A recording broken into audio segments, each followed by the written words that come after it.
आपके पूर्व विधायक, आपके नेता हसन अहमद साहब, हाजी खुशनूर साहब, कारी अहरार साहब, आकिल मलिक साहब, कारी इरशाद साहब, मंच पर तशरीफ फरमा सभी इस इलाके के इज्जतदार मेरे बुजुर्ग हजरात, मेरे सामने तशरीफ फरमा मेरे सभी इस इलाके के इज्जतदार बुजुर्ग हजरात, मेरे सभी जवान भाई, घरों में बैठी मेरी बुरखा नशीन माँ बहनें और इन छोटे छोटे बच्चों को मेरा अस्सलाम वालेकुम। साथियों, सबसे पहले तो मैं दिलशाद मस्जिद के एक एक बुजुर्ग को, एक एक जवान को, अपनी माँ बहनों को दिल से सलाम करता हूं कि आपकी मोहब्बतों को सलाम, आपके इस प्यार को सलाम, जिस हुजूम में आप यहाँ पर आए हैं और इस हुजूम में आप यहाँ पे सुन रहे हैं, मैं सलाम करता हूं आपको।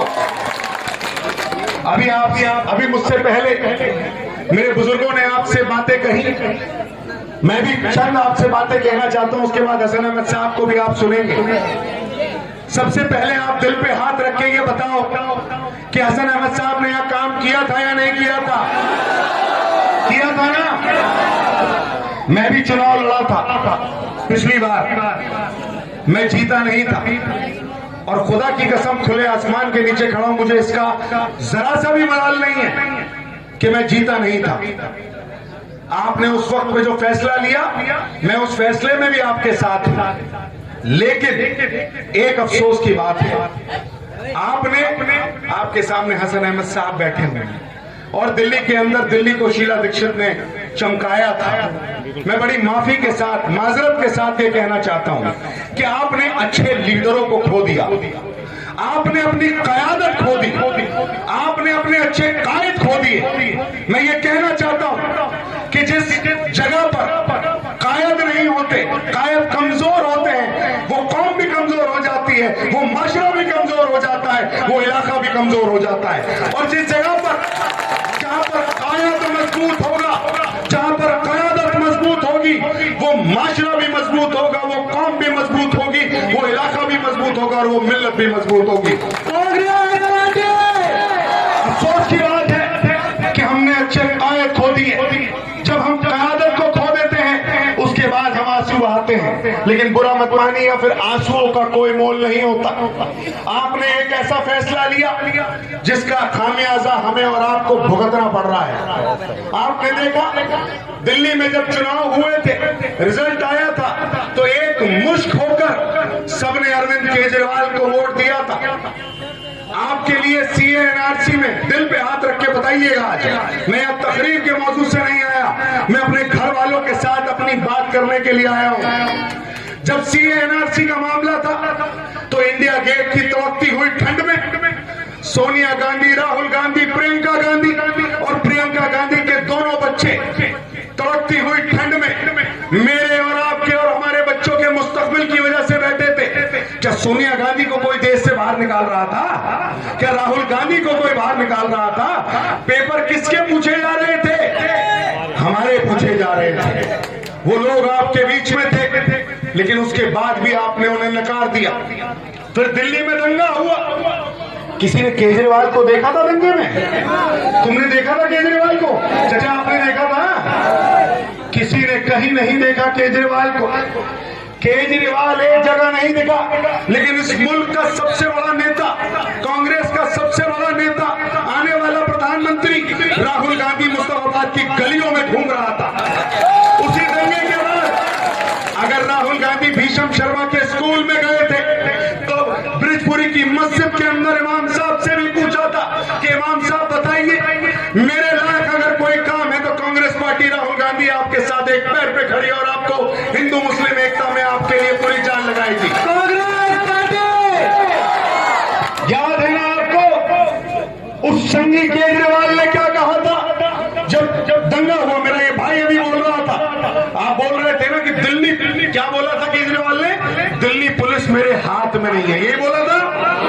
अरे संगी केजरीवाल, मैं तुम्हें दिलशाद मस्जिद की अज़ीमुश्शान जमीन से ये पूछना चाहता हूं कि तुमने कहा था दंगे के वक्त में कि मेरे हाथ में पुलिस नहीं है, लेकिन जब मौलाना साहब पर FIR करने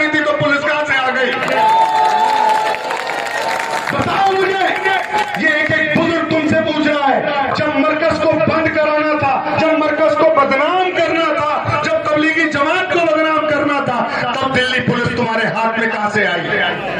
ये आपका जो बच्चा, ये आपका जो भाई आपके सामने खड़ा है, सबसे पहले तबलीगी जमात की लड़ाई लड़ने वाला आपका ये छोटा भाई था।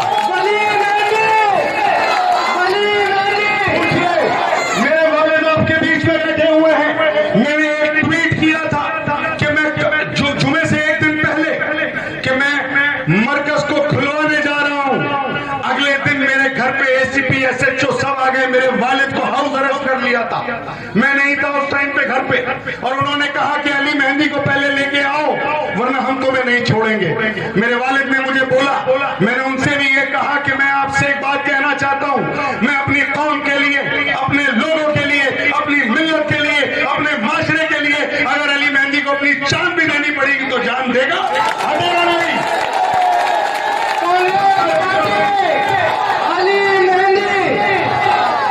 कोई ऐसा मुद्दा नहीं है जिस पे हम नहीं खड़े हुए। कारी एराज साहब इस बात की जमानत देंगे।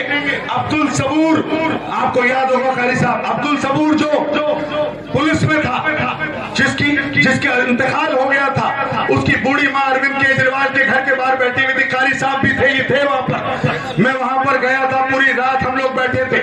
अरविंद केजरीवाल एक दिन नहीं आया। ये बताने की बात यह है, अफसोस की बात यह है कि आप लोगों के सामने सबसे बड़ी परेशानी जो है, ये मैं दिल से कह रहा हूं, जो समस्या है वो ये है कि जब तक हम लोग बीजेपी को हराने की सोच नहीं छोड़ेंगे तब तक हमारा कुछ नहीं होगा। हमारे जहनों में क्या रहता है, अरे भैया भाजपा को हराना है, लेकिन आपको नहीं पता भाजपा को हराने के चक्कर में आप भाजपा से बड़े शैतान को लाके अपने ऊपर ले आते हैं। अरविंद केजरीवाल को हम पहले दिन से कह रहे थे कि ये भाजपा की बी टीम है, ये आरएसएस का चड्डीधारी है, और ये पहले दिन से हम कह रहे थे। आज वो साबित हो गया।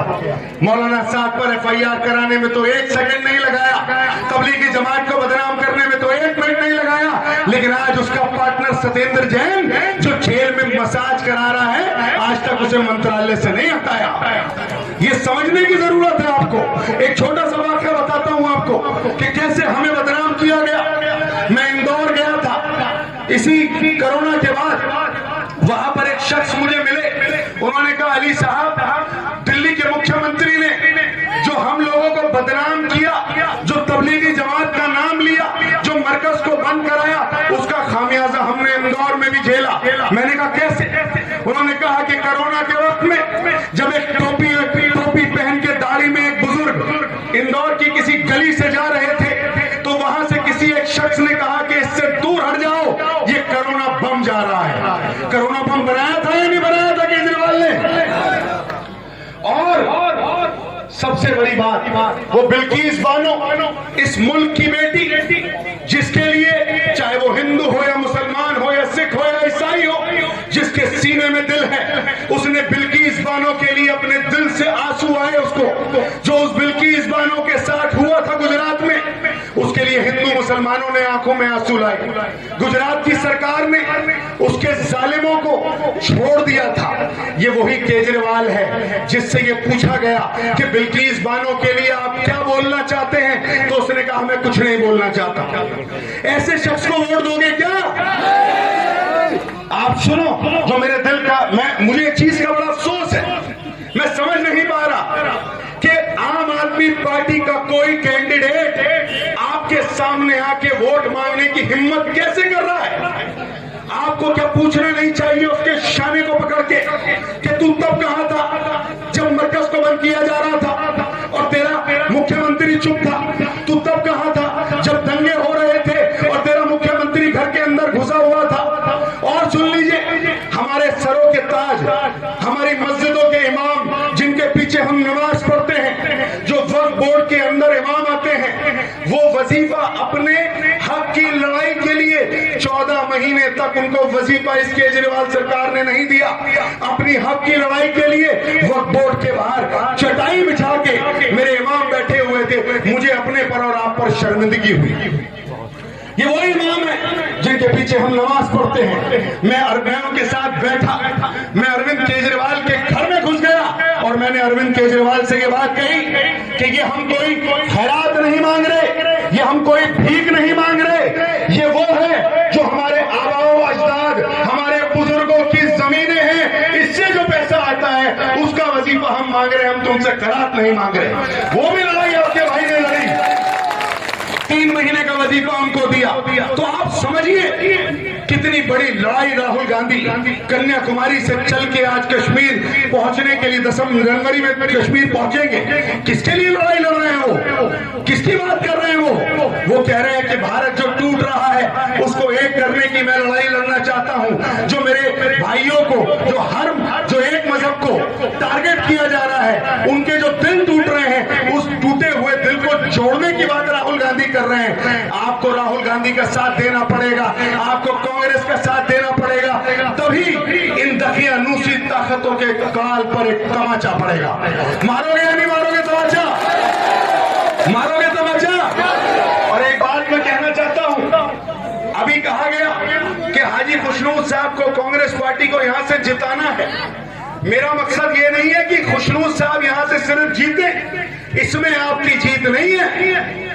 आपकी जीत इसमें है कि आम आदमी पार्टी के कैंडिडेट की जमानत जब्त हो यहां पर, तब आपकी लड़ाई पूरी होती है।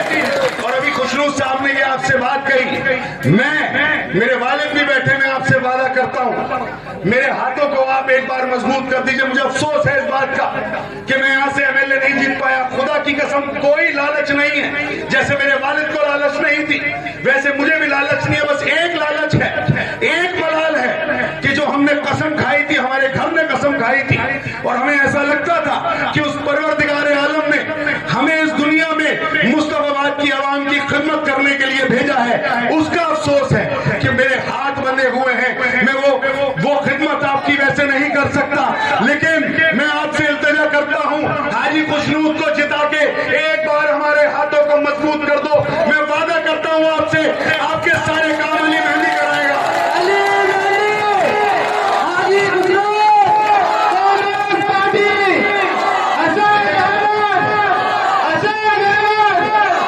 ये आपकी लड़ाई है। और मैं एक बात बोलना चाहता हूं आपसे, ये सिर्फ मुस्तफाबाद का चुनाव नहीं है, पूरे हिंदुस्तान की नजरें तक फख्र से अपने सर को ऊपर को उठा के कहेगा कि मेरे दिल्ली के भाई बहनों ने हमारी इज्जत रखी है। कांग्रेस पार्टी, ये आपको फैसला करना है।